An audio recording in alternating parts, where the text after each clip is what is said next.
ফটিকছড়ি, রাউজান, তারপরে আপনার কটিয়া, সাতকানিয়া, এই এই এলাকাটা হলো আপনার হলো পাহাড় এবং সমতল দুইটারই কিন্তু সংমিশ্রণ।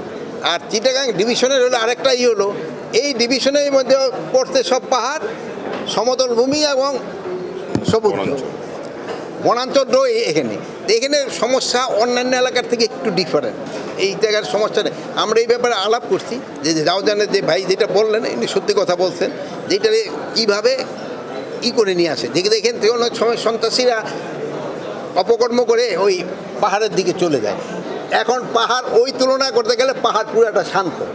এই ছোটোখাটোই যে অপহরণ খালি ওই চারজন যে হয়েছে, একজন ওই মেয়েটা হয়তো ছাড়াও পেয়েছে, এরকম অপহরণ তো আমাকে প্লেনল্যান্ডও তো হচ্ছে।